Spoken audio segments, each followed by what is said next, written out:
The day I signed the deed to my dream beach house, my son called to tell me I'd be sleeping in the storage closet. I'm standing on the deck with champagne still cold in my hand, looking out at the Atlantic Ocean stretching forever in front of me, and my phone rings. It's Terrence, my baby boy, my only child, the one I put through college working 2 client accounts for everyone I should have handled, the one whose first word was mama and whose last word to me, well, we'll get to that. Congratulations, Mama, is what I expected to hear. The house looks beautiful, or I'm so proud of you, something, anything that acknowledged what this moment meant. 34 years I'd been building Hayes & Associates from an $8,000 loan from the Church Credit Union into a company that sold for $3.2 million.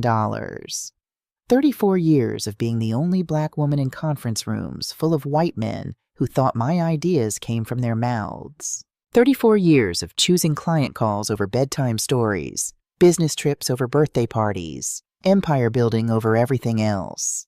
And this house, 6,000 square feet of weathered cedar and glass perched on Tybee Island, Georgia, with views that make you believe in God even on your doubtful days, this was supposed to be my reward. Instead, what I heard was, "Mama, we need you to move to the upstairs guest room. Brianna's whole family is flying in tomorrow for 2 weeks. That's 12 people. They'll need the master bedroom and the main floor." I actually laughed. Not because it was funny, but because surely my son was joking. "Terry, honey, this is my house. If you want to visit, we can work out some dates that—" "No, Mama, you don't understand. We already booked their flights. They're expecting to stay here. The master suite has that bathroom with the soaking tub. Brianna's mama has sciatica. She needs that. You'll be fine upstairs. The guest room has an ocean view, too."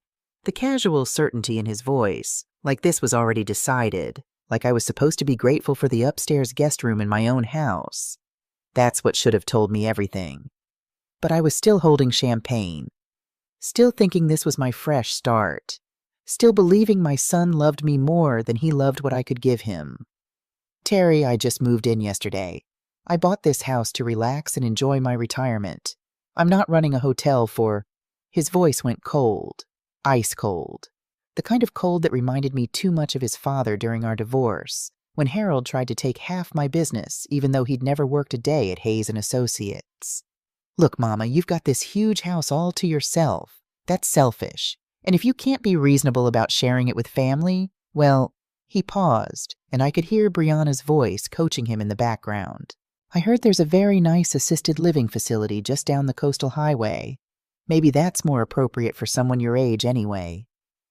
62 years old, and my son just threatened me with a nursing home.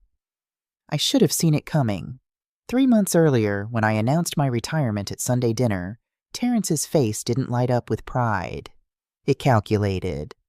I watched his eyes do the math while I talked about the sale price, about buying property, about finally having time for myself. And when I left that night, I heard him asking Brianna, "How much you think she cleared after taxes?" But I told myself I was being paranoid. Told myself that was my baby, the boy I'd rocked through nightmares and coached through heartbreaks. Told myself blood meant something. 24 hours after that phone call, I was standing in my own foyer watching strangers track sand across floors I'd paid cash for, listening to my son's mother-in-law ask me, where I kept the good towels. And that's when I knew this wasn't a family visit. This was a hostile takeover. Let me back up so you understand who you're dealing with. My name is Alyssa Moore, and I wasn't supposed to get here. I was born in 1964 in Atlanta, Georgia, back when being black and ambitious wasn't just hard, it was dangerous. My mama, Dorothy Moore, cleaned houses for white families in Buckhead 6 days a week. My daddy, James, worked at a garage on Simpson Road, the kind where they paid cash under the table and pretended you didn't exist when the tax man came around. We lived in a 2-bedroom apartment that smelled like pine sol and my mama's regret, and every night she'd come home with her knees aching and tell me the same thing. "Baby girl, don't ever let nobody make you small. Not your husband, not your boss, not even your own family. You hear me?" I heard her. I got myself to Howard University on loans I'm pretty sure I'll be paying off in heaven. Studied marketing because I liked the idea of making people want things they didn't know they needed. Met Harold Moore junior year. Fine as hell, smooth as silk, and about as useful as a screen door on a submarine, but I didn't know that yet. Got married right after graduation because that's what you did. Had Terrence when I was 23, and Lord, that boy was perfect. 7 pounds, 6 ounces of pure joy wrapped in a blue blanket. Harold left when Terry was 5. Said he didn't sign up to be married to a woman who worked more than he did. Said it wasn't natural for a wife to be the breadwinner. Said a lot of things, but what he meant was, your success makes me feel small, and instead of growing, I'm leaving. So I raised Terry myself. Started Hayes & Associates in 1990 with that $8,000 loan from Grace Community Church's credit union. Black churches might preach humility on Sunday, but Monday through Saturday, they're the only ones who'll bet on black women. Every church mother who put $5 in that credit union, every deacon who vouched for me, they're the reason I made it. The business grew.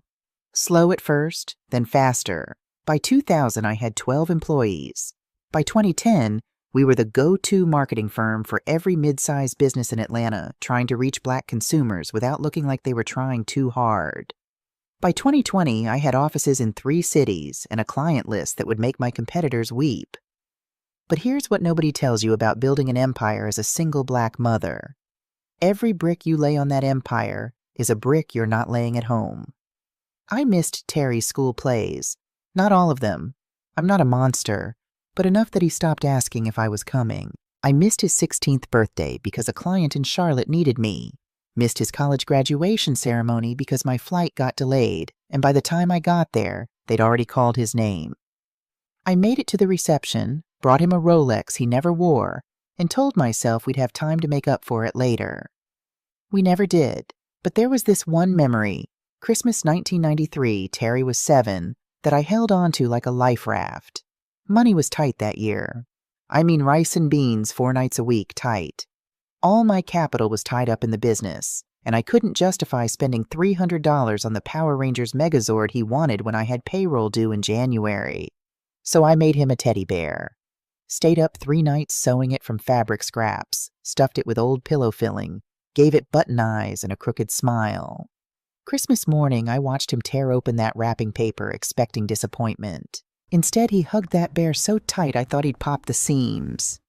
"Mama," he whispered, "you made this just for me?" "Just for you, baby. This is better than the toy store stuff. This is special." He slept with that bear until he was 12. Took it to college. Said it reminded him of when we were a team. I don't know when he stopped being that boy. Or maybe, and this is the part that keeps me up at night, maybe I was too busy building my empire to notice when he changed. When he stopped seeing me as his mama and started seeing me as his exit strategy. Let me tell you about Terrence Anthony Moore as he is now, not as he was. He's 38 years old, runs a graphic design company called TH Creative Studios that sounds more successful than it is. I say this because I've bailed him out twice. $35,000 the first time when his biggest client went bankrupt. $28,000 the second time when his business partner stole half their equipment. Both times he promised he'd pay me back. Both times he said, "Mama, this is just temporary. You know I'm good for it." I never saw a dime. He married Brianna 5 years ago. She worked in HR at some tech company, or at least that's what Terry told me. Truth, I found out later, she got fired for performance issues, but they were calling it a mutual departure to save face. Brianna comes from a big family, 5 siblings, all of them still living in the same neighborhood in South Atlanta where they grew up. Her mama, Joyce, worked at the post office for 30 years. Her daddy passed when Brianna was young. The family was tight in that way that looks beautiful from the outside, but has its own kind of pressure cooker energy. First time I met Brianna, she walked into my house in Cascade Heights, the one I'd bought in 2005, 4 bedrooms, pool in the back, the kind of house that said, "I made it." And she did this thing with her eyes, looked around like she was appraising property, not admiring, appraising. "Miss Moore," she said, all sugar sweet, "your house is so big, must be lonely here all by yourself." Not "your home is beautiful" or "you have great taste." Lonely, like my success was a problem that needed solving. Then she measured my living room windows, literally pulled out her phone and took measurements. When I asked what she was doing, she said, "Oh, just thinking about curtains. These are so dated." Terry laughed it off. "Brianna's an interior design enthusiast, Mama. She's just trying to be helpful." But Geneva Patterson, my best friend since 1985, who was sitting right there on my couch, caught my eye and mouthed, "Watch that one." Geneva's 67 now, sharp as a tack, and has that special gift that black church ladies have.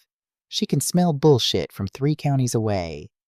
We started the church credit union together back when every bank in Atlanta was redlining our neighborhoods.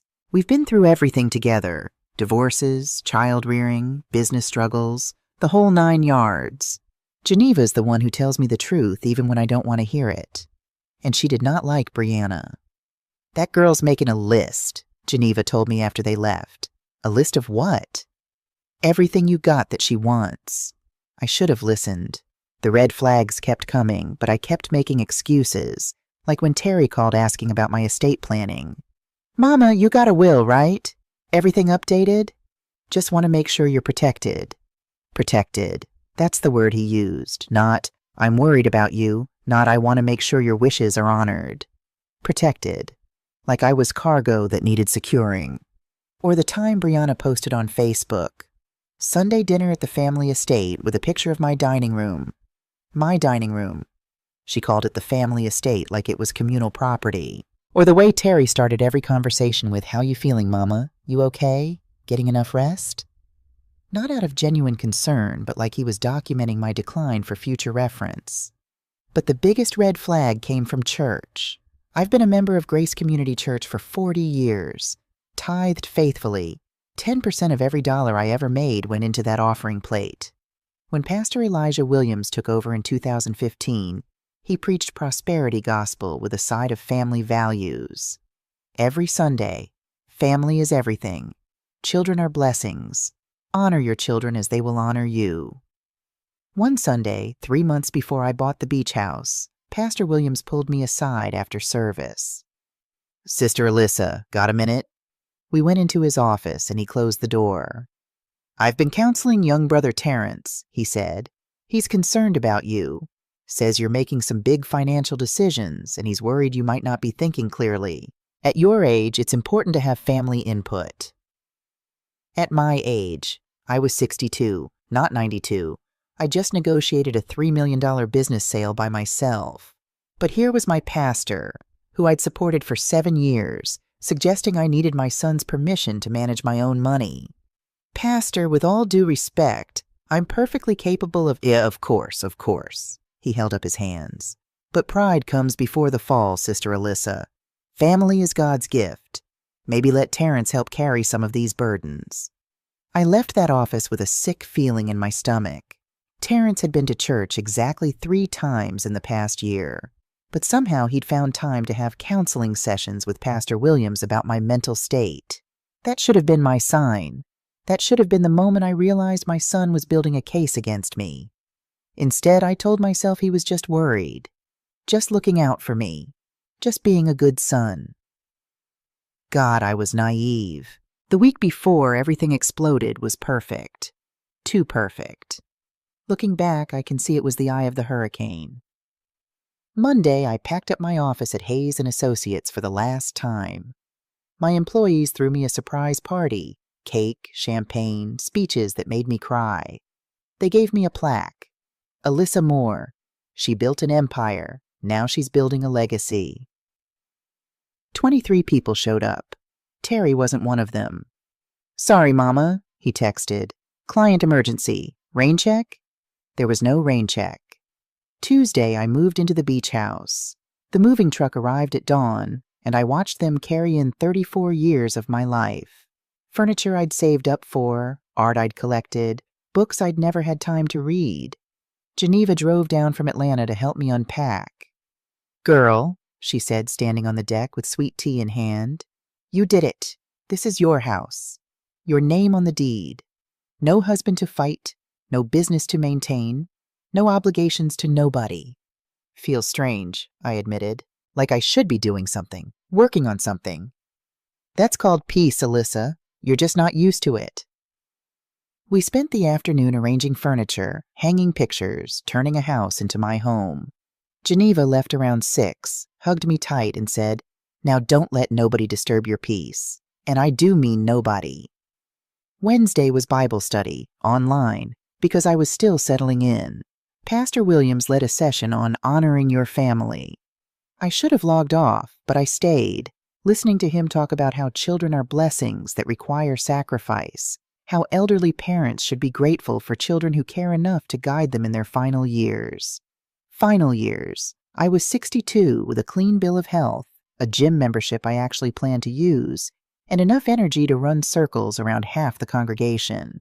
But I didn't say anything. Just logged off and told myself I was being sensitive. Thursday, I got a notification that I'd been added to a Facebook group.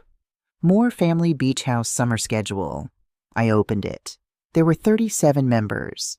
Brianna had created a shared calendar stretching through September, with different family members and friends assigned 2-week blocks. July 1st to 14th, Brianna's family. July 15th to 29th, Terry's college friends. August 1st to 14th, Pastor Williams' pastoral retreat. August 15th to 30th, Brianna's brother and his girlfriend. My name appeared once in tiny letters at the bottom. Alyssa, permanent residence, guest room 3. Guest room 3, in my own house. I stared at that screen for 20 minutes. Then I called Terry. "Hey, Mama, you see the schedule? Brianna worked really hard on that." "Terry, what is this?" "What's what?" "This calendar. This family beach house group. I didn't agree to any of this." Silence. Then "Mama, we talked about this. Family house means family can use it. That's what family property is for." "I never said it was family property. I said I bought a beach house." "For the family to enjoy, right?" "For me to enjoy. I worked 34 years for this." His voice changed, got sharp. "And we're grateful. We really are." "But Mama, you don't need 6 bedrooms for yourself. That's just selfish. And if you're going to be like that about it, maybe—" He paused. I heard Brianna coaching him. "Maybe you're not ready for this kind of responsibility. Big house, isolated location, nobody to help if something goes wrong. There are facilities that specialize in—" I hung up, sat on my deck, watching the sun set over water I'd paid for, in a house I'd earned, while my son made plans to turn it into a timeshare. That was Thursday. Friday, I ignored 47 text messages and 12 phone calls. Let them all go to voicemail. I spent the day walking on the beach, collecting shells, pretending my heart wasn't breaking. Saturday morning, I woke up to gospel music playing softly, Mahalia Jackson, Precious Lord, and made myself a proper Southern breakfast. Grits, eggs, turkey sausage, biscuits from scratch. Sat on the deck with coffee and tried to remember what peace felt like. My phone buzzed. A text from Terry. "Mama, stop being dramatic. We're arriving tomorrow at noon. Brianna's family needs this vacation. They've never been to the beach. You can do this one Christian thing." Christian thing. Like faith was a weapon he could use against me. I didn't respond. Instead, I poured another cup of coffee and watched pelicans dive for fish. The water was gray-blue that morning, calm as glass. Somewhere in that calm, I made a decision. If they wanted to treat my house like a hotel, I'd let them. I'd watch. I'd learn. And then I'd teach them a lesson about who they were dealing with. Because here's what Terry forgot. I didn't build a multi-million-dollar company by being soft. I built it by being strategic. By knowing when to fight and when to let your opponent think they've won. By the time they realized what game I was playing, it would be too late. That was the last normal morning I would ever have. Sunday, 7 a.m. I was in my kitchen brewing coffee, still in my nightgown, when I heard it. Car doors slamming. Multiple car doors. I looked out the window. 3 rental SUVs were parked in my driveway like they owned the place. And people were pouring out. Brianna's mother Joyce, her sister Keisha with her husband and 2 kids, her brother Darnell with his girlfriend, cousins I'd never met. Everybody carrying suitcases and beach bags and coolers like they were checking into a resort. Nobody knocked. Brianna walked right in with her key, a key I didn't know she had, and called out, "Ms. Moore, you up?" "We're here!" Like it was a surprise party I should be grateful for. I tightened my robe and walked into the living room. 12 people. 12 strangers in my house at 7 in the morning, tracking sand on floors I'd just had cleaned, dropping bags on furniture I'd just arranged. "Good morning," I said, my voice still raspy from sleep. "I didn't realize y'all were arriving this early." Joyce, Brianna's mama, looked me up and down. She's 65, heavy set, with that particular kind of Southern church lady energy that can either bless you or curse you depending on her mood. "Early bird gets the worm, honey. Plus, we wanted to beat the traffic. Now, where's the master bedroom? My sciatica's acting up something terrible, and I need that soaking tub Brianna told me about." She didn't wait for an answer, just wheeled her suitcase down the hallway toward my bedroom, like she'd already been given a tour. "Actually," I started, "that's my—" "Oh, don't worry," Brianna chirped, appearing at my elbow. "Terry said you already moved your stuff upstairs. The guest room's really nice, Ms. Moore. You're gonna love it." I looked at her, really looked at her. She was smiling, but her eyes were cold. This wasn't confusion. This wasn't a misunderstanding. This was a plan. "Brianna, I never agreed to move upstairs. This is my house, and I sleep in—" "Where's the Wi-Fi password?" Darnell interrupted, not even looking up from his phone. He'd sprawled across my sectional sofa, the one I'd custom ordered in cream linen because I'd always wanted something beautiful and impractical now that there were no kids to worry about. His shoes were still on, beach sand grinding into my cushions. "And we're gonna need more bathroom supplies," Keisha announced from somewhere down the hall. "You only got one set of towels per bathroom. We got 12 people here." I stood in my own foyer, the foyer I'd stood in just 48 hours ago, thinking this was my sanctuary, and watched my house get invaded like a Black Friday sale. "Coffee?" I tried again, desperate to establish some kind of control. I just made a fresh pot. "Oh, we brought our own," Keisha said, walking past me into my kitchen. She started opening cabinets, rearranging my shelves. "Mama's on a special diet, and the kids don't drink caffeine. Plus, Ms. Moore, no offense, but your kitchen organization is all wrong. Spices shouldn't be alphabetical. They should be by cuisine type." She started pulling out my carefully organized spice jars, the ones I'd spent an entire afternoon arranging, and relocating them according to her system. I watched her dismantle my kitchen and felt something crack inside my chest. "Where's Terry?" I asked Brianna. "Oh, he's coming later. Had some client meetings. He'll be here tonight." She was unpacking groceries now, filling my refrigerator with food I hadn't bought.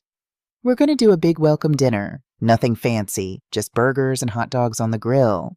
You don't mind if we use the grill, right?" Mind. Like it mattered if I minded. By 9 a.m., my house had been completely transformed. Kids were jumping on furniture. Adults were claiming bedrooms like pioneers staking land. Someone, I think it was Darnell's girlfriend, was in my master bathroom taking a bubble bath. In my tub, with my lavender bath salts. While I stood in the smallest guest room upstairs, staring at the overnight bag I'd packed because I'd been too stunned to fight back. Geneva called at 9:30. "Girl, how's the first weekend in paradise?" I started crying. Not loud sobbing. I was too numb for that. Just quiet tears sliding down my face while I tried to find words. "Alyssa? Baby, what's wrong?" "They're here," I whispered. "All of them. 12 people. They took over my house, Geneva, took my bedroom, rearranged my kitchen, and Terry's not even here. He sent them ahead like I'm the help." Geneva was quiet for exactly 3 seconds, then, "Pack your shit. I'm coming to get you." "No!" I wiped my face. "No, I'm not running for my own house." "Then you want me to come down there and handle this? Because I will. I'll put every last one of them out on their asses." God, I loved her. "Not yet," I said. "I need to see how far this goes. I need to understand what Terry's really doing. Baby, what he's doing is elder abuse. That's what this is called. Financial exploitation. Emotional manipulation. I know, but I need proof. I need to watch this play out so when I move smart." Geneva sighed. "You sure?" "I'm sure." "All right, but I'm one phone call away. And Alyssa? Don't you dare let them make you feel like you're wrong for wanting peace in your own house. After we hung up, I sat on the bed in that guest room and made a list. An actual written list of everything I was noticing. 1. Brianna had a key I didn't give her 2. Nobody asked permission for anything 3. Joyce went straight to master bedroom. They'd already discussed room assignments 4. Facebook group with summer schedule was created before asking me 5. Terry had meetings, but sent his in-laws. Coward move 6. They brought enough groceries for 2 weeks. This wasn't a surprise visit. This was planned, coordinated, executed with precision. My son had orchestrated a hostile takeover of my house, and he was too much of a coward to even be here for it. I was still staring at that list when I heard music. Loud music. Someone had connected their phone to my sound system and was blasting trap music at 10 in the morning. I walked downstairs. The kids, 4 of them, ranging from 6 to 14, had discovered my art supplies. The expensive watercolors I'd bought to finally take up painting in retirement. They were using them to paint on my dining room wall. "Hey," I called out. "Hey, those aren't toys." The oldest one, a girl about 13, looked at me with pure teenage disdain. "Auntie Brianna said we could use whatever we found. Auntie Brianna doesn't—" I stopped myself, took a breath. "Sweetie, those are special paints. And that's a wall, not paper."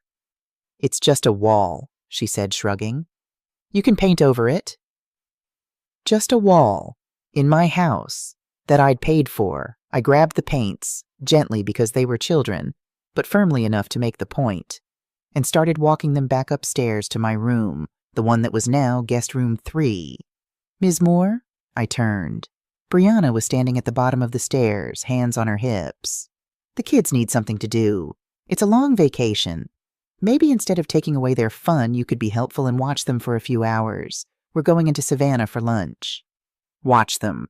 Watch the kids who just painted my walls while their parents went out to lunch. "I just moved in," I said carefully. "I'm still getting settled." "Exactly. You're retired. You got time.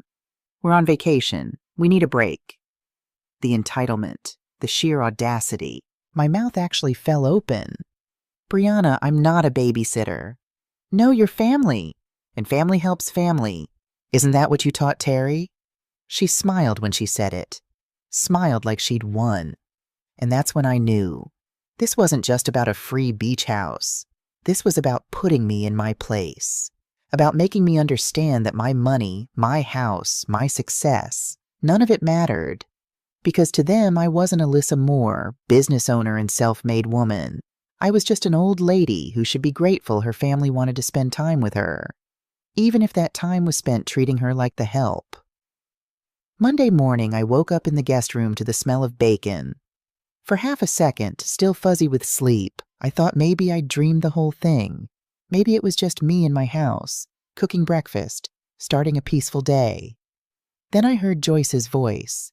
"Alyssa, we need more paper towels. And the coffee maker's too complicated. Can you come show Keisha how to work it?" Not good morning, not hope you slept well. Just demands, shouted up the stairs like I was the hired help. I put on my robe, the nice silk one I'd bought to feel luxurious in my retirement, and went downstairs. My kitchen looked like a bomb had hit it. Every counter was covered with food, dishes, shopping bags. The kids had apparently made breakfast at 6 a.m., cereal spilled on the floor, milk left out, jelly smeared on the cabinet handles. "Morning, Ms. Moore," Keisha said brightly, not looking up from her phone. "We're making a grocery list. Gonna need you to run to the store today." She handed me 3 pages. 3 full pages of specific brand names, dietary restrictions, and preferences written in different colors of ink, like a ransom note. Organic almond milk, the unsweetened kind, not that vanilla garbage. Gluten-free bread that doesn't taste like cardboard. Good luck. Those fancy crackers from Whole Foods. You know the ones. I didn't know the ones. I didn't know any of this. "This is quite a list," I said slowly. "Well, yeah. You only had basic stuff. We need real food."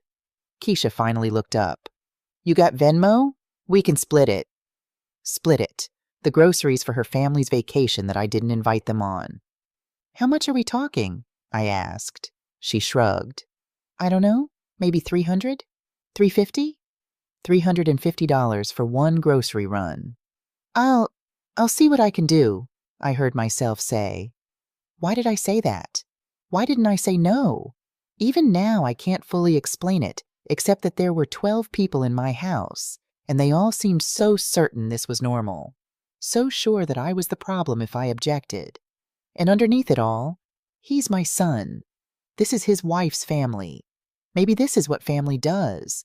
Maybe I've been alone too long and forgotten. I took the list and went to the store. Publix on a Monday morning is usually peaceful. Retired folks, young mamas with babies, everyone moving slow and easy. But that day, I stood in the organic section staring at 7 different types of almond milk, and I felt something crack wider inside me. Alyssa Moore, is that you? I turned. Geneva was standing there with a handbasket, wearing her Monday morning uniform, velour tracksuit, and a scarf holding down her fresh silk press. Geneva, what are you doing here? What am I doing here? Girl, I live 20 minutes away. I shop here every Monday. Question is, what are you doing here with a cart full of... She peered in. What is all this? Is this rice milk? Who drinks rice milk? Brianna's family has dietary needs. Geneva's eyes narrowed. Uh-huh. And they sent you to buy it? It's not a big deal. How much is in that cart? I didn't answer. Alyssa, how much? $340. So far.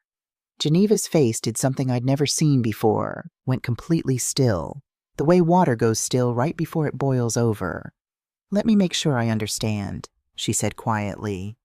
12 people invaded your house, took your bedroom, rearranged your kitchen, and now they sent you to spend $300 on groceries for a vacation you didn't invite them on. When she said it like that, without my excuses and justifications, it sounded worse.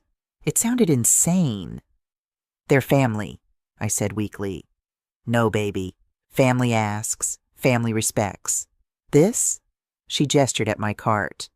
This is exploitation with a side of manipulation. An elderly white woman pushed past us, giving us a look, the kind of look that said, loud black women in the grocery store. Geneva caught it and raised her voice slightly, on purpose. And I know you're not about to let them treat you like this. Not Alyssa Moore, who built an empire from nothing. Not the woman who told the Chamber of Commerce to kiss her entire ass when they tried to exclude her from the downtown development deal. I felt tears coming. Not here, not in Publix on a Monday morning. I don't know what to do, I whispered. He's my son, Geneva. She pulled me close, right there between the almond milk and the oat milk, and let me cry into her velour shoulder. I know, baby, I know, but being somebody's mama doesn't mean being their doormat. She pulled back, looked me in the eyes. What do you need? I need to understand what's really happening, why Terry's doing this. Then come to my house, right now, leave this cart. Come with me. I can't just leave. Yes, you can. You're a grown woman with your own car and your own money. You can go anywhere you damn well please.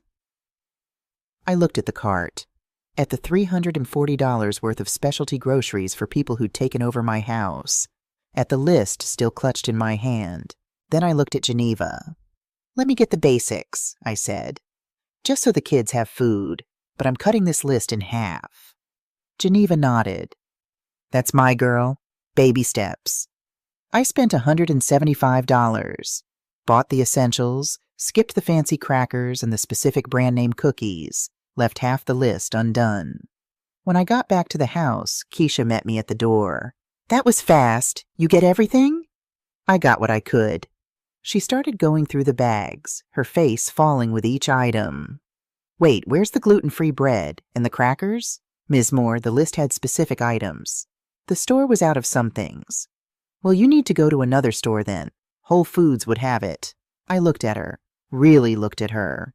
She was 28 years old, wearing a designer swimsuit that cost more than my first month's rent in 1990, standing in my house, in my kitchen, telling me to make a second grocery run. No, I said. What? I said no. I'm not going to another store. If you need something specific, you're welcome to go get it yourself. Her mouth fell open. Are you serious right now? Completely. She pulled out her phone, started texting furiously. I knew she was texting Brianna, probably saying I was being difficult. I put away the groceries I'd bought and went upstairs to my temporary room. That's when I saw it. My laptop was on the bed. I always shut it and put it in my bag. Always. But it was open, the screen still glowing. Someone had been using it. My hands shook as I checked the browser history. Gmail was open, my Gmail, and there was a search in the bar. Alyssa Moore Beach House. They'd been reading my emails. I scrolled through my inbox trying to see what they'd seen. And then I found it. A folder I didn't create called Beach House Planning. Inside were forwarded emails. Emails between Terry and Brianna, dating back 3 months. My stomach dropped as I started reading. March 15th, 2026. From Terrence Moore to Brianna Moore. Subject RE, Mama's retirement. She's definitely buying the beach house. 6 bedrooms, she said. Baby, this could solve everything. We stay there rent-free all summer. I can work remotely. You can quit that job you hate. It's perfect. March 22nd, 2026. From Brianna Moore to Terrence Moore. Subject RE, summer plans. But what if she says no? You know how your mama is about her space. March 22nd, 2026. From Terrence Moore to Brianna Moore. She won't say no. She's too guilty. You know she worked through my whole childhood. She owes me this. Plus, once we're there, she's not going to kick us out. Too worried about what church folks would say. We just have to be firm and frame it like we're doing her a favor. Oh, Mama, you're getting older. You shouldn't be alone in that big house. She'll cave. I read that line 3 times. She owes me this. My baby boy. The child I rocked to sleep, put through college, bailed out of debt twice. He thought I owed him my house because I'd worked hard to provide for him. There were more emails, plans for summer schedules, discussions about eventually helping Mama see that she needed to move to a more manageable property, meaning they'd get the beach house permanently. Brianna's email from April 3rd. Your Mama's 62. How much longer can she really handle property that big? Maybe we just need to be patient. Nature will take its course, and then the house is legally yours anyway. Nature will take its course. They were planning for my death, counting on it. I sat on that bed, staring at those emails, and something inside me didn't crack. It shattered. The illusion that this was just a misunderstanding. The hope that my son loved me more than he loved what I could give him. The belief that family meant something beyond transactions. Gone. All of it. Gone. I forwarded every email to myself at a secondary address. Then I forwarded them to Geneva. Then to my attorney, Sarah Lawson, with a message. Call me. Emergency. Then I closed the laptop, walked into the bathroom, and threw up. I didn't confront anyone about the emails. Not yet. I needed to think. Needed to be strategic. But Tuesday afternoon, Terry finally showed up. He walked in around 2 p.m. with this big smile, carrying bags from some expensive deli. Mama, there's my favorite lady. Hugged me like nothing was wrong, like he hadn't orchestrated this entire invasion. Terry, I said carefully, we need to talk. Sure, but first, family meeting. Got some exciting news. He gathered everyone in the living room, all 12 people plus me. Brianna stood next to him, beaming. So, Terry announced, we're throwing a beach party this Saturday. Big cookout, invite some locals, really christen this place right. About 40 people. 40 people. Terry, I don't think... Already invited everyone, Mama. Sent out the Facebook event this morning. Got 32 confirmed already. He showed me his phone. Moore Family Beach Bash. The address was listed. My address. And don't worry about the food, Brianna chimed in. We're handling everything. Well, we'll need you to pick up a few things. Made a list. She handed me another list. This one had steaks, lobster tails, premium beer, top shelf liquor. This is at least $800 worth of food, I said. For 40 people? Probably more like $1,200. But it's an investment, Mama. Some of my business contacts are coming. Networking opportunities. Terry sat down, spread his legs like he owned my couch. This house is perfect for entertaining. You should use it more. I should use it more. In my own house, that I'd owned for 5 days. I didn't agree to host a party, Terry. His smile tightened. Mama, don't be difficult. It's already planned. Then unplan it. The room went silent. Everyone stared at me. Brianna laughed, this nervous fake laugh. Ms. Moore, you're joking, right? We can't uninvite people. That's rude. You know what's rude? I stood up. Taking over someone's house without asking. Reading their private emails. Planning their future like they're already dead. Terry's face changed. Mama, what are you talking about? I'm talking about the emails, Terrence. The ones where you tell your wife I owe you this house. Where Brianna says nature will take its course. You've been planning this since March. Joyce gasped. Keisha's mouth fell open. The kids looked confused. Terry stood up slowly. You went through my private emails? You went through my private emails. On my laptop. In my house. Okay, everyone calm down, Brianna said, her voice tight. Ms. Moore, I think you're confused. Maybe you need to rest. I'm not confused. And I'm not resting. I want all of you out of my house. Mama? Terry's voice dropped to that dangerous quiet. You're overreacting. We're family. We came here because we love you, because we're worried about you being alone. Liar. The word came out sharp as a slap. You came here because you're broke, because your business is failing and Brianna lost her job and you thought you could use my house to solve your problems. You didn't come here for me. You came here for what I have. Joyce stood up, hands on her hips. Now wait just a minute. I didn't raise my daughter to be disrespected. Ma'am, with all respect, you're in my house eating my food that I bought because your daughter handed me a 3-page shopping list. I'm done being disrespected in my own home. The tension was a living thing. Everyone frozen, watching to see what would happen next. Terry pulled out his phone. Fine. You want to do this? Let me call Pastor Williams. Let him mediate, because clearly you're not thinking straight.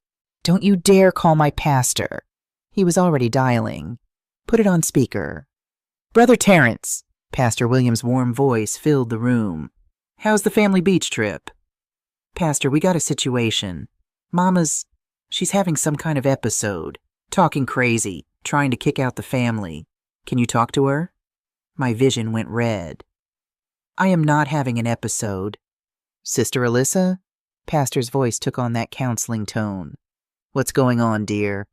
Pastor Williams, I'm being manipulated by my own son. Now, sister, family is everything, you know that. Sometimes in our golden years we get set in our ways, resistant to change. But children are blessings. If Terrence is concerned about you, maybe there's wisdom in listening. Golden years, set in my ways. Pastor, they've taken over my house without permission. The house the Lord blessed you with? Honey, blessings are meant to be shared. Pride is a sin, Sister Alyssa. Maybe this is God's way of teaching you about humility and generosity. I looked at Terry, at his satisfied smirk.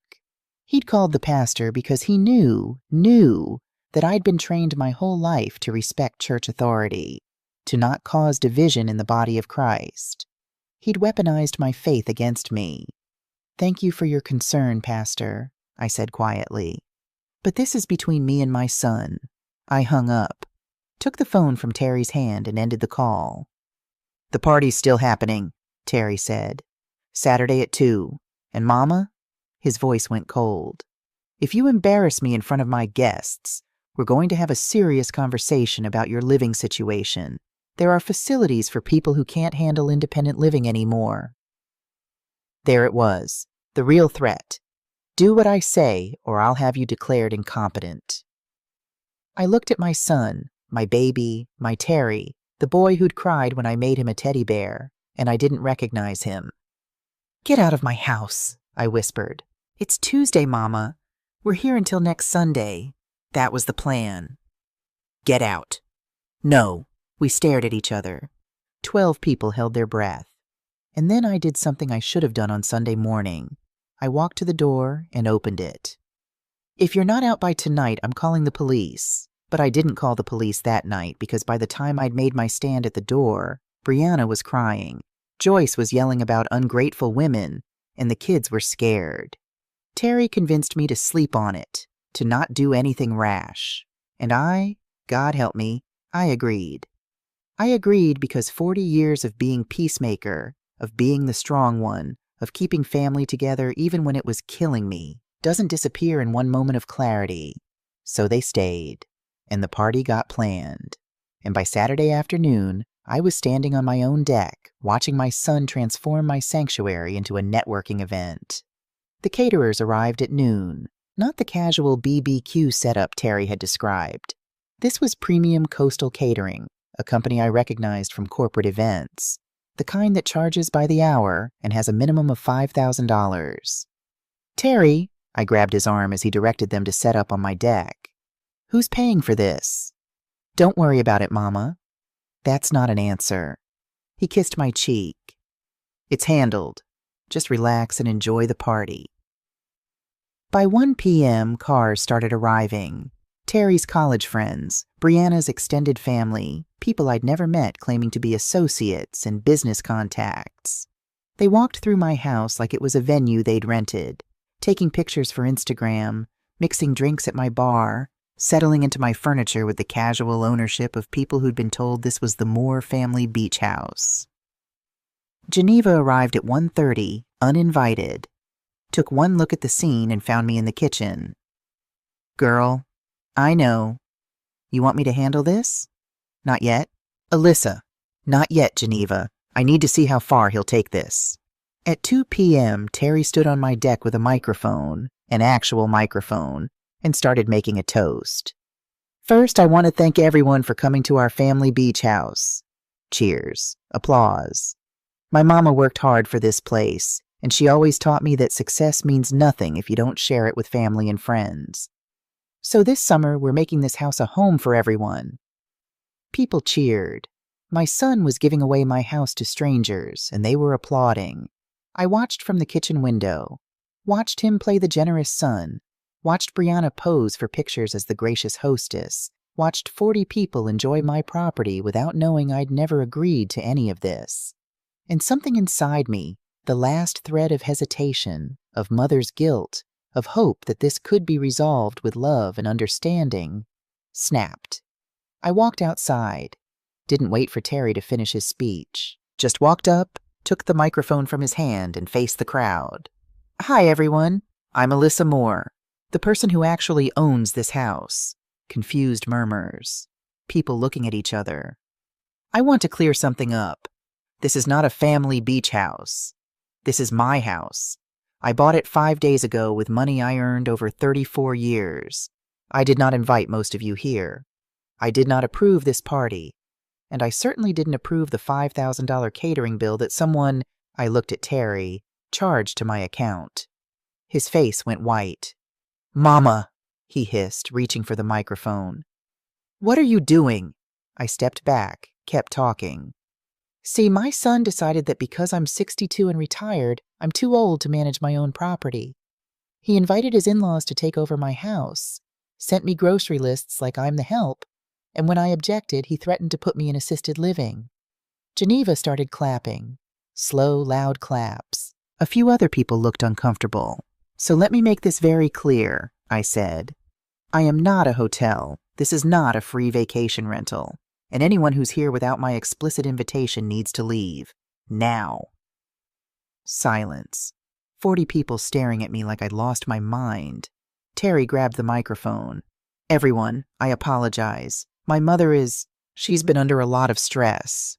Big life changes, retirement, being alone. It's affecting her judgment. Maybe we should... Don't you dare, I said quietly. Don't you dare tell these people I'm crazy because I won't let you steal my house. Steal? Mama, I'm trying to help you. You're 62 years old, living alone in a 6-bedroom house. What happens when you fall? When you get sick? Who's going to take care of you? Certainly not you. You can't even be honest with me. Brianna stepped forward. Ms. Moore, with all respect, you're embarrassing yourself. Everyone here knows Terry loves you. He talks about you all the time. Maybe, she lowered her voice like she was being kind. Maybe you should go lie down. Let us handle the party. You seem confused. Confused? There it was again. I'm not confused, Brianna. I read your emails. The ones where you said nature will take its course and then the house would be Terry's. Were you planning to wait for me to die, or were you hoping to speed up the process? Gasps.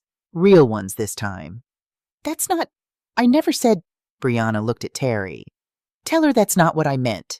But Terry wasn't defending her. He was staring at me with something like hatred. You went through my private communications. That's illegal, Mama. That's invasion of privacy. You went through mine, on my computer, in my house. Because we were worried about you.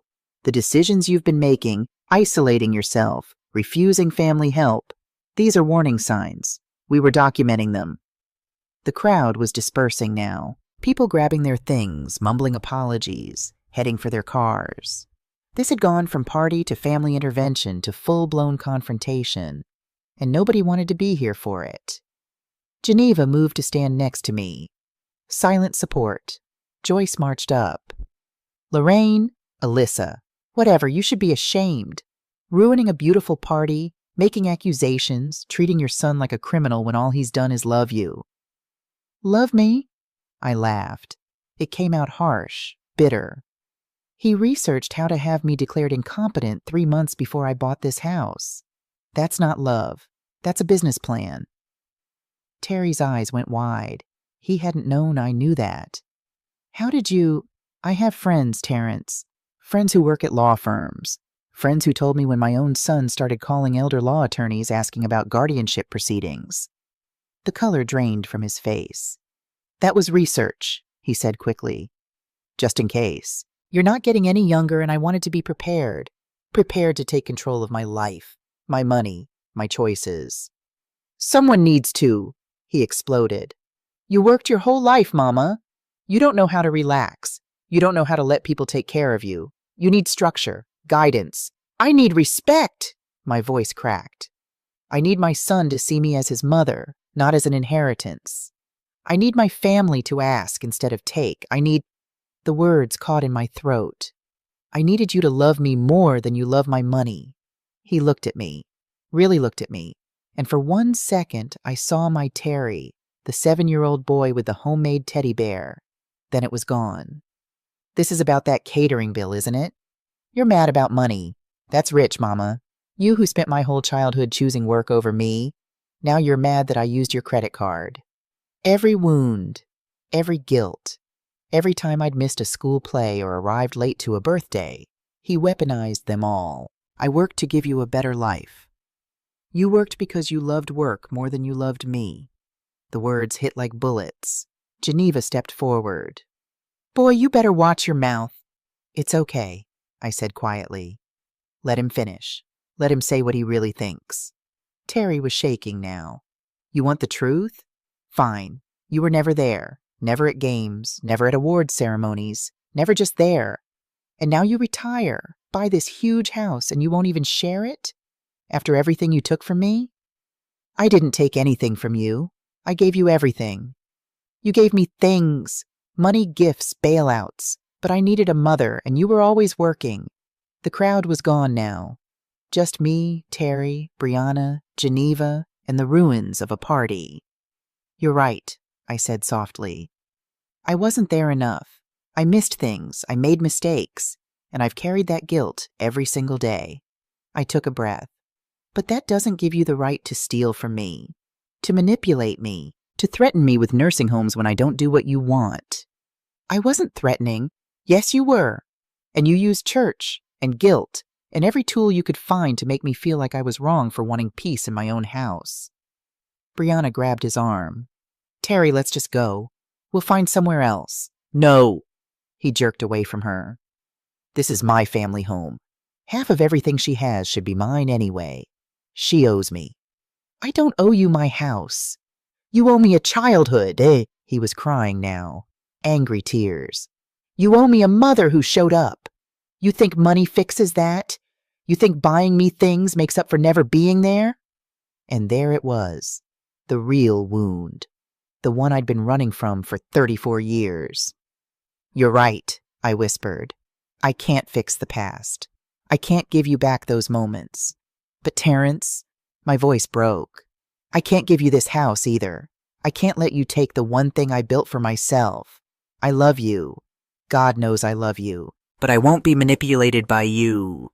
He wiped his face, looked at me with something between love and hate. "Then I guess we're done. Baby, no. You made your choice. Your house over your son. That's fine. But don't come crying to me when you're old and alone and you fall down these stairs with nobody to help you." He walked inside, started gathering their things. Brianna followed, shooting me a look that could kill. Joyce grabbed her purse. "You're making a mistake, Alyssa. Family is all you have at your age." "Then I'll have nothing," I said, "because this isn't family. This is a transaction, and I'm done."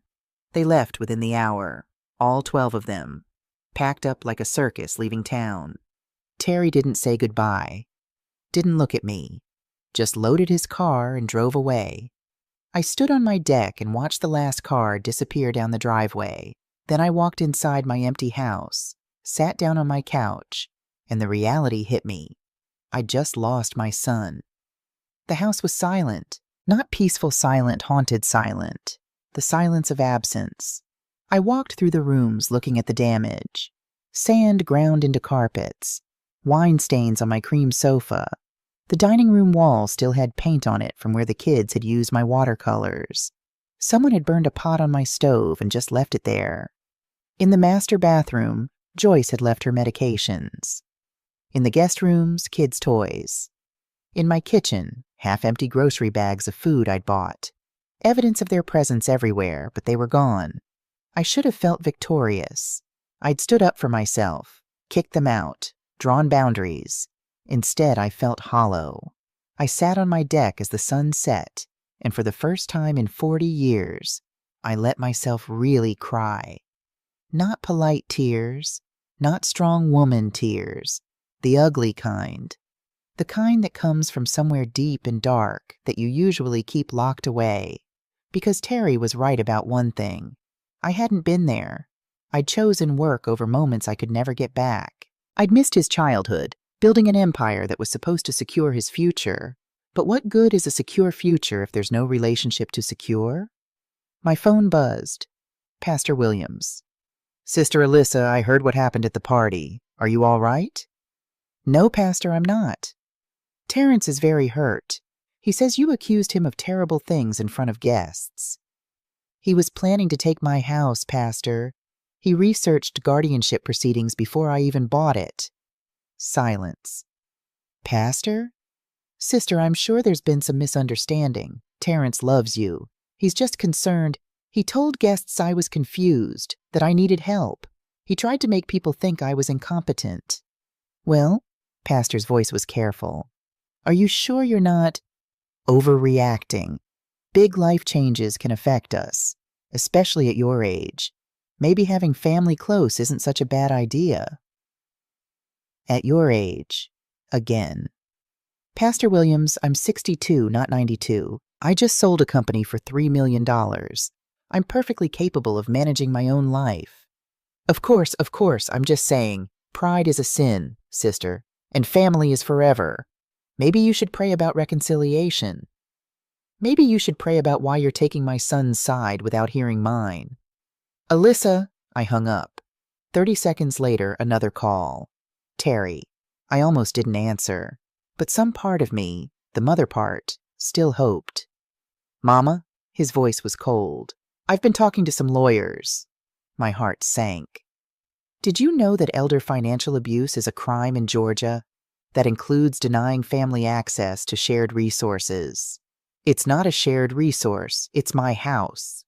And I have witnesses who'll testify you've been acting erratically, paranoid, making wild accusations. That combined with your age and living alone in an isolated property," he paused. "It builds a case for diminished capacity." I couldn't breathe. "You wouldn't. I already sent the consultation forms. If you don't want this to get ugly, maybe we need to talk about a more reasonable arrangement. I'm not saying you have to give up the house. Just make me co-owner. Give me legal authority to help manage things. For your protection. This is extortion. This is me trying to help you before you hurt yourself. Think about it, Mama. Nobody's getting any younger. He hung up. I sat there, phone in hand, watching the last light fade from the sky. This was it, the culmination of 34 years of choices.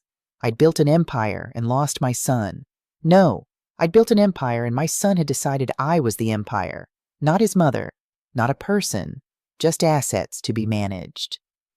Midnight came, then 1 a.m. I couldn't sleep, kept walking through the house, looking at the damage, feeling the silence. My mama's voice echoed in my head. Don't ever let nobody make you small. But I felt microscopic. At 2 a.m., headlights in my driveway. I looked out. Geneva's car. She came in without knocking, carrying a duffel bag, a container of food, and her special church lady determination. Girl, I know you not sitting here in the dark feeling sorry for yourself. Geneva. No. Sit down. She turned on lights, started unpacking food, made me a plate even though I said I wasn't hungry. Eat. I ate. Fried chicken, mac and cheese, collard greens, comfort food that tasted like childhood. We sat in silence for a while. Then Geneva spoke. You remember 1985, when we tried to start that credit union? Of course. Every bank in Atlanta said no. Every white businessman said black women couldn't manage money. You remember what you told me? I shook my head. You said, watch me. You said I didn't survive my mama's prayers and my own ambition to be told what I can't do. Geneva leaned forward. Where's that woman? She's tired. She's there. She's just forgotten who she is. Geneva grabbed my hand. Alyssa Moore, you built a company from $8,000. You raised a son alone. You survived a divorce, a recession, and 40 years of being the only black woman in rooms full of people who wanted you to fail. And now my son wants to steal from me. So you gonna let him? I looked at her.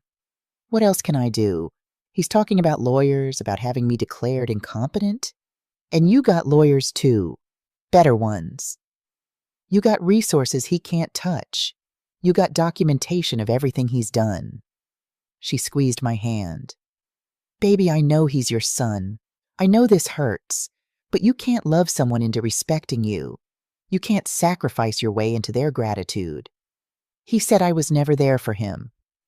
And was he lying? The question hurt because the answer was complicated. No, I wasn't there enough. I chose work too many times. And that's something you'll carry forever, I know. Geneva's voice softened. But guilt doesn't mean you deserve to be exploited. You were doing your best with what you knew. You gave him everything you could. And if that wasn't enough for him, that's his burden to carry, not yours. I started crying again. Geneva held me. I don't want to lose my son. Baby, he already left. When he decided to see you as an ATM instead of his mama, he left. You're just finally seeing it. We sat there until 3 a.m., until my tears dried up and something else took their place. Not peace, not yet, but clarity. Geneva was right. I'd spent 34 years trying to make up for my absences with money, and Terry had learned that money was how we showed love. But that wasn't love. That was transaction, and I was done. What do I do? I asked. Geneva smiled. You do what you've always done. You fight, but this time you fight smart. She pulled out her phone. I already called Sarah Lawson. She's coming down tomorrow. We're going to document everything, file whatever we need to file, and make sure Terry can't touch you legally. And then? And then you live your life. The one you earned. The one he tried to take. I looked out at the ocean, barely visible in the darkness. Somewhere out there, the sun would rise. Tomorrow would come, and I would be ready. Sunday morning came with Geneva still in my house, still on my couch, her snoring filling the silence that had felt so heavy just hours before. I woke up at dawn, old habits from 34 years of early client calls, and made coffee. Real coffee. The good kind I'd bought for myself before Brianna's family took over my kitchen. I sat on my deck and watched the sun rise over the Atlantic. The water was gray-blue that morning, calm as glass. Somewhere out there, pelicans were diving for breakfast. The world kept turning like nothing had happened. But everything had happened. My phone buzzed. Sarah Lawson. Alyssa, Geneva called me last night. I'm driving down this afternoon. Don't make any decisions or sign anything until I get there. I won't. And Alyssa, I need you to hear this. What Terrence is doing, the threats, the manipulation, the guardianship research, that's textbook elder financial abuse. We can fight this. We will fight this. After we hung up, I did something I should have done a week ago. I opened my laptop and started documenting everything. Every conversation, every threat, every email, the grocery lists, the unauthorized catering charge, the Facebook group I never approved, the messages about nature taking its course. By the time Geneva woke up at 8, I had 17 pages of documentation with dates, times, and witnesses. Look at you, Geneva said, reading over my shoulder. That's the Alyssa I know. Cool, calculated, thorough. I learned from the best business fights. Never go to war without documentation. And never fight angry. You fight cold. She was right. The grief from last night was still there, would probably be there forever, but beneath it was something sharper, something that had built Hayes and Associates from nothing, something that had survived every man who'd underestimated me. Strategic fury. Sarah arrived at 2 p.m. with her briefcase and her no-nonsense energy. We sat at my dining room table, the one with paint still on the wall behind it, and she laid out the situation. First, the good news. Your house is solely in your name. Terrence has no legal claim to it. The catering charge can be disputed as unauthorized. And his threats about guardianship are just that. Threats. Georgia has strict requirements for guardianship proceedings. You're clearly competent. And the bad news? The bad news is he can make your life hell trying. File complaints with Adult Protective Services, claiming you're a danger to yourself. Get church members to testify about your erratic behavior. Create a paper trail that makes you look unstable. Sarah paused. It won't work, but it'll be expensive and exhausting to fight. So what do? We go on offense. File for a restraining order based on his harassment. Document the financial exploitation attempt, and... Sarah pulled out another folder. I took the liberty of doing some research on Terrence's financial situation. She spread papers across the table. Bank statements, business filings, loan applications. His graphic design company is 3 months behind on commercial rent. He's been denied for 2 business loans in the past 6 months. His personal credit cards are maxed out. And this, she pointed to a document. This is a home equity loan application from April. Look at the collateral. I read it, felt my stomach drop. Anticipated inheritance from estate of Alyssa Moore, mother. Estimated value $2.5 to $3 million. He'd used my death, my theoretical future death, as collateral for a loan. They're broke, Sarah said simply. This wasn't about family bonding. This was about survival. They needed this beach house because they have nowhere else to go. Geneva whistled low. Damn. Can we use this? I asked. In court? Maybe. But here's what I recommend. We don't go to court. We make it clear that if he pushes you, you'll push back harder. The threat of exposure is sometimes more powerful than actual exposure. I'm not threatening my son. You're protecting yourself from your son. There's a difference. Sarah leaned forward. Alyssa, I've handled dozens of these cases. Adult children who see their parents as retirement plans. And I'm telling you, if you don't establish boundaries now, this will only get worse. The next call won't be about sharing the beach house. It'll be about power of attorney. Then it'll be about moving you to assisted living for your safety. Then he'll have everything, I finished. Exactly. I looked at the documents, at the proof of my son's desperation, at the calculations he'd made about my worth. What do you need from me? Sarah smiled. Just permission to do my job. Over the next 3 days, Sarah worked magic. sent cease and desist letters, filed complaints about the unauthorized catering charge, which turned out to be $5,200, not the $5,000 I'd thought. Documented every threat Terrence had made, but the most important call came Wednesday morning. "Alyssa, I found something interesting in the property records. You said you transferred the house into an LLC for tax purposes." "Yes, my accountant recommended it." "Did you know that LLC structure allows you to convert the property into a vacation rental? Legally, cleanly, with all the tax benefits intact?" I sat up straighter. "What are you saying?" "I'm saying you could turn this house into a business, rent it out through proper channels, make money on the same property Terrence tried to take for free." Geneva, who was listening on speaker, started laughing. "Oh, that's beautiful. That's poetic justice right there." "How much could I make?" I asked. "Beach houses on Tybee Island in peak season, 6 bedrooms, ocean view, conservatively 8 to 10,000 per week. If you book solid through summer, that's over $150,000. My business brain was already calculating. "And I'd have control over who stays, when they stay. Complete control. You hire a property manager, set your rates, screen your guests. It's your business." I looked at Geneva. She was grinning like Christmas morning. "Do it," she said. "Turn that man's attempted theft into your profit." "There's one more thing," Sarah said.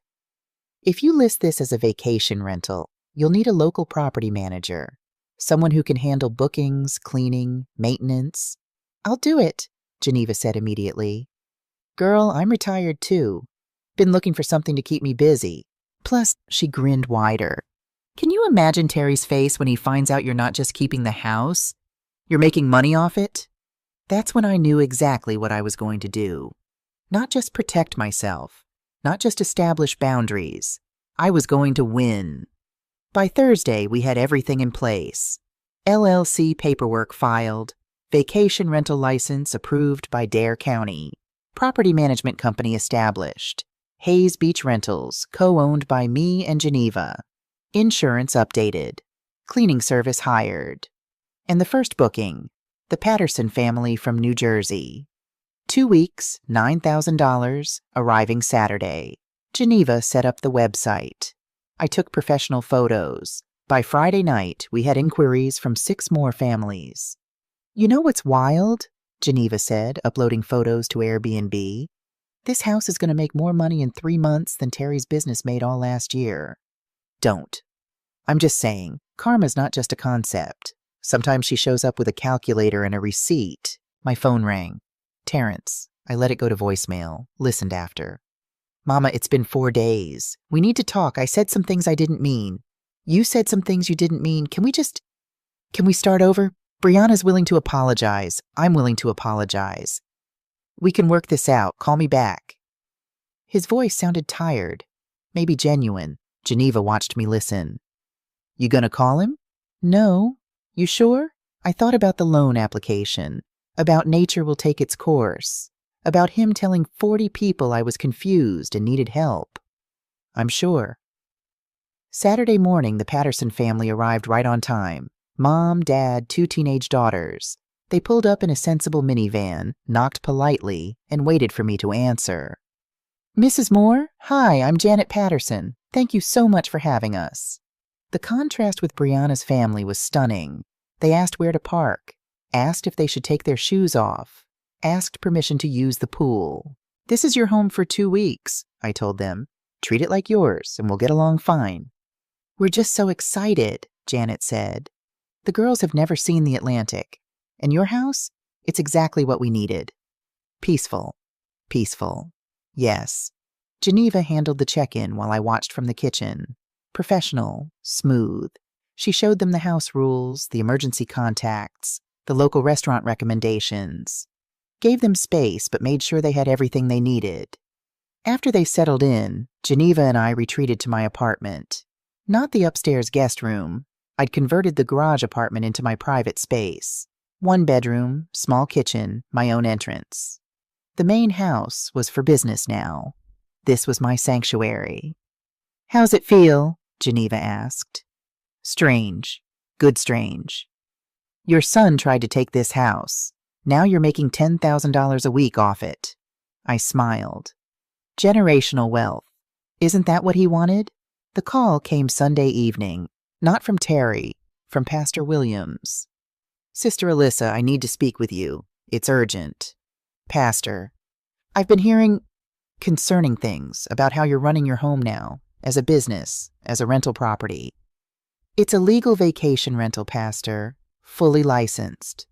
But sister, that house was meant for family, for Terrence and his family. You're treating your own son like a stranger. No, Pastor. My son treated me like a bank. There's a difference. I'd like to arrange a meeting, church mediation. You, Terrence, myself, and some deacons. We can work through this as a family in Christ. Something in his voice, that assumption of authority, that certainty he could tell me what to do with my property, triggered something. Pastor Williams, how much did Terry donate to the church building fund last month? Silence. I'm asking because I've tithed faithfully for 40 years. My contributions helped build that new fellowship hall, paid for the youth center, funded mission trips. But my son, who hasn't attended regularly in years, suddenly he's getting counseling sessions and church intervention on his behalf. Sister Alyssa, did he tell you he tried to use my projected death as loan collateral? Did he mention the emails where his wife talked about waiting for nature to take its course? Did he explain that he researched guardianship proceedings before I even bought this house? Longer silence. No, Pastor Williams said finally. He did not mention those things. Then maybe, Pastor, you should get the full story before you tell me how to handle my family. I hung up. Geneva slow clapped. That's my girl. About time you told that man about himself. 2 hours later, my phone rang again. This time I answered. Mama, Terry's voice was sharp. Pastor Williams just called me. Said you told him some disturbing things about loan applications and emails. I told him the truth. You're spreading lies about me to my church. Your church? Terry, you haven't been there in months. I've been there 40 years. This is what you're doing now? Turning people against me? I'm not turning anyone against you. I'm just not protecting you from the consequences of your choices anymore. Consequences? Mama, I'm your son. And I'm your mother. Not your retirement plan. Not your free housing. Not your emergency fund. Your mother. I made mistakes, okay? I admit that. The emails, the planning. I was scared. We're in debt. The business is failing. I didn't know what else to do. You could have asked me for help. I did ask. You said no. You asked me to give up my house. I said no to that. But if you'd come to me honestly, said, Mama, I'm struggling. I need help. We could have worked something out. A loan. Business advice. Something real. Instead, you tried to manipulate me. You weaponized my faith, my guilt, my love for you. His breathing was ragged on the other end. So what now? You just cut me off? Your only child? No. You cut yourself off when you decided I was worth more to you incompetent than independent. That's not fair. Life's not fair, Terry. I learned that when I was 23 with a baby and no husband. When banks denied me loans because I was a black woman. When clients paid me less because they didn't take me seriously. But I didn't give up. I fought, and I won. I took a breath. You could have learned from that. Instead, you learned to take. I'm your son, he whispered. Doesn't that mean anything? It means everything. That's why this hurts so much. I hung up before he could respond, before I could cry. Geneva handed me sweet tea. You okay? No, but I will be. The week passed. The Patterson family was perfect. Quiet, respectful, left the house cleaner than they found it. Left a 5-star review. Beautiful home, gracious owner, peaceful retreat. We'll be back next year. Next year. Like I was building something sustainable. Like this wasn't just a house. It was a legacy. By the second week, I had bookings through September. By week 3, I was featured on a Black-owned beach rentals website. By week 4, a lifestyle magazine wanted to interview me about retirement reinvention. The money was good. Better than good. But that wasn't the victory. The victory was waking up in my apartment, hearing happy families in my house, and knowing I'd turned attempted theft into abundance. 3 weeks after I'd kicked them out, Terry showed up unannounced. I was on my deck reading when I heard a car. Looked up and saw him getting out of his vehicle. Alone this time. No Brianna, no entourage. He looked terrible. Thinner. Exhausted. "Mama, please, can we talk?" I should have said no, should have told him to leave, but he was crying. Real tears. The kind I hadn't seen since he was 7 years old. 5 minutes, I said. We sat on the deck, the same deck where he'd stood 3 weeks ago giving toasts with my microphone. "I'm sorry," he said, "for all of it. The emails, the planning, the threats. I was desperate and stupid, and I convinced myself I was helping you when really I was just—" His voice cracked. "I was just trying to save myself." "Why didn't you just tell me you were struggling?" "Because I'm supposed to be successful. I'm Alyssa Moore's son. You built an empire. I can barely keep a business running. I felt like I was failing you." "So you tried to take from me instead of learning from me?"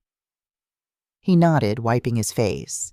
"Brianna kept saying you owed us, that you had so much and we had so little, that you'd spent my childhood working, so you owed me this house, this security. And I believed her because it was easier than admitting I'd failed." "What about the loan application? The one where you used my death as collateral?" He flinched. God, Mama, that was the lowest point. The bank wanted proof of future assets. Brianna suggested we list your estate. I knew it was wrong. I did it anyway. We sat in silence, ocean waves filling the space between us. "I love you," he said finally. "I know I showed it wrong. I know I hurt you. But I do love you. I love you too, baby. I always will." "Then can we fix this?" This was it. The moment every mother dreams of. The apology. The reconciliation. The Hollywood ending where love conquers all. But I'd learned something in the past 3 weeks. Something Geneva had tried to tell me. Something Mama had tried to teach me all those years ago. Love without respect is just another kind of abuse. "Terry," I said gently, "I forgive you. I do. But I can't let you back into my life right now." "What does that mean?" "It means you hurt me. Deeply. You tried to take everything I worked for. And sorry isn't enough to undo that." I reached over, took his hand. "You need to rebuild yourself. Not on my money, not on my property. On your own work, your own choices." "But I don't know how." "Yes, you do. You're smart, talented. You just got used to taking shortcuts through me." I squeezed his hand. "I want you to succeed, baby. But I can't be your safety net anymore. Because every time I catch you, you learn you don't have to catch yourself." He pulled his hand away. "So that's it? You're just cutting me off?" "I'm setting boundaries. If you need advice, I'll give it. If you want to rebuild our relationship, I'm open to that. But it has to be on terms that respect both of us." "How long?" "I don't know. As long as it takes for you to see me as your mother instead of your inheritance." He stood up, started to leave, then turned back. "Did you really turn the house into a rental?" "I did." "How much are you making?" "Terry, I'm not asking to take it. I need to know how badly I messed up." I looked at my son, at the boy who'd once treasured a homemade teddy bear, at the man who'd tried to steal my peace. Enough to never worry about money again, enough to build something bigger than just a house, enough to prove that at 62 I'm just getting started. Something crossed his face, pride maybe, or regret, or both. "You always were the smartest person I knew." "I had to be. Nobody was going to hand me anything. And I thought everything should be handed to me." "Yes." He walked to his car. Hand on the door handle, he paused.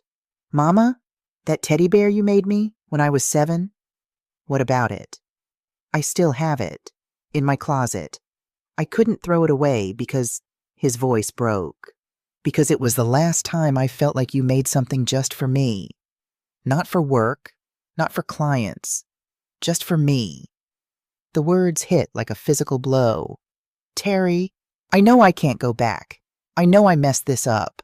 But when I figure out how to be the son you deserved, the one who doesn't take, who doesn't manipulate, who treats you like a person instead of a bank. Yes? Will you still be here? I wanted to say yes, wanted to promise unconditional access, infinite chances, mother love that never ended. But I'd learned the hard way. Enabling wasn't love. I'll be here, I said carefully. But the house won't be yours. The money won't be yours. And I won't apologize for that. I'm not asking you to. And if you ever try to manipulate me again, with church or guilt or threats about my age, we're done. Not for a season. Forever. He nodded. I understand. Do you? Because, Terry, I love you more than I've loved anything in my life. But I love myself too now. And I won't sacrifice one for the other anymore. He got in his car, rolled down the window. For what it's worth, Mama, I'm proud of you. For standing up to me. For building this business. He smiled sadly. For not being the doormat I tried to make you. He drove away. I stood there until his taillights disappeared. Until the sound of his engine faded into the ocean's rhythm. Then I walked back to my deck, sat down with my sweet tea, and let myself feel it all. The love, the loss, the grief, the relief. Geneva came out 20 minutes later. He gone? Yeah. For good? I don't know. Maybe. She sat next to me. How you feeling? Like I lost my son. Or like you saved yourself. I thought about it. About the past 3 weeks. About the business I'd built from his attempted theft. About waking up in peace instead of anxiety. Both, I said.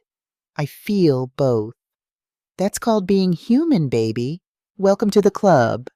3 months later, August in Georgia is hot as hell, but the ocean breeze made my deck bearable. I was reviewing booking requests when Geneva came over with mail. Girl, you got a magazine. Southern Living. Feature article. From corporate queen to beach house mogul. One woman's retirement reinvention. They'd interviewed me 3 weeks ago. Photographed the house. Talked about Hayes Beach rentals. Asked about my business philosophy. I'd told them the truth. I built this the same way I built my first company, by refusing to accept other people's limitations on what I could do. Geneva read it over my shoulder. Look at you, famous. Stop. I'm serious. You got people calling, wanting to franchise this model. Black Women's Beach Rental Network. You could build an empire. I already built an empire. This time I'm building peace. But she was right. The business had grown beyond anything I'd imagined. 8 properties now under Hayes Beach Rentals management. 3 other Black women entrepreneurs using my model to turn their homes into income. Revenue projected at $500,000 for the year. I'd turned my son's betrayal into a movement. The Patterson family had become regulars. Booked every August now. Had referred 5 other families. Janet called me monthly just to chat. Her daughters sent me postcards from school. You know what's wild? Geneva said. You got actual family now, just not the one you were born with. She was right. The business had given me community, purpose, connection with people who valued what I offered instead of people who wanted to take what I had. But Terry, he'd called 3 times since that deck conversation. Short calls, updates on his life, his marriage. Brianna had filed for divorce. His business. He'd closed it. Was working for someone else now. His therapy. Yes. He'd started therapy. I kept the conversations brief, polite, boundaried. How long you gonna keep him at arm's length? Geneva asked. As long as it takes to make sure he's changed for real, not just for access. That's fair. My phone buzzed. Text from an unknown number. Ms. Moore, this is Janet Patterson. The girls wanted me to ask, would you be willing to write a recommendation letter for my oldest? She's applying to Howard University. She says you inspire her. I stared at that text for a long time. A stranger's daughter wanted to go to my alma mater because I inspired her. My own son had seen me as an ATM. You gonna write it? Geneva asked. Yeah, Yeah, I am. September brought the first cold front. I was closing up the main house after the last summer rental when my phone rang. Mama? It's Terry. Hey, baby. I, uh, I wanted to tell you something. I got a job. A real job. Art director at a firm in Charlotte. Salary, benefits, the whole thing. Terry, that's wonderful. It's not my own business, but it's stable. And I'm learning from people who actually know what they're doing. He paused. I'm learning that maybe ego isn't the same as ambition, that maybe I needed to be an employee before I could be a boss. That's wisdom, son. I also wanted to say Brianna and I are officially divorced. She took the settlement and moved to Florida. And good riddance, honestly. He stopped. She was making me worse, making us both worse. How do you feel about that? Relieved, sad, free, all of it. We talked for 20 minutes, a real conversation, not about money or houses or what I could give him. About life, about growth, about mistakes and second chances. Before he hung up, he said, Mama, I'm not asking to come visit. I know I don't have that right yet. But someday, when I've proven I'm different, could I see the house? See what you built? My throat tightened. Someday? I love you. I love you too, baby. After we hung up, I sat on my private deck and cried.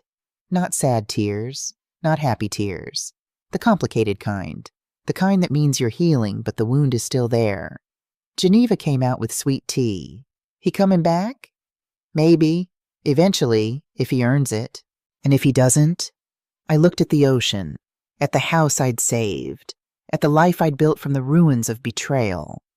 Then I'll be okay, because I've got this. I've got you. I've got people who choose to be in my life instead of people who just want what's in my bank account. Damn right. We sat in comfortable silence. Best friends, business partners, the family I'd chosen. My phone buzzed. Another booking request. Family of 4, March 2027, willing to pay premium for your property. We heard your story. We want to support Black women's business. Support, not exploit, not manipulate. Support. You gonna take it? Geneva asked. Yeah, but first, I stood up. First, I'm gonna sit here and enjoy this sunset, because that's what I bought this house for. Not for Terry, not for anyone else. For me. Geneva raised her glass. To you, Alyssa Moore, the woman who refused to be small. We clinked glasses as the sun painted the sky orange and gold. 6 months later, if you're watching this and thinking I'm too harsh, that families should forgive, that I should have given Terry another chance sooner, that blood is thicker than water, let me tell you something. I am a Black woman who built a multi-million-dollar company from an $8,000 church loan. You know how many people tried to take from me in 34 years? Banks who wouldn't loan to me. Competitors who stole my ideas. Clients who thought my work was worth half what a white firm would charge. I fought them all, beat them all. But I never thought I'd have to fight my own child. And here's what I learned. Love doesn't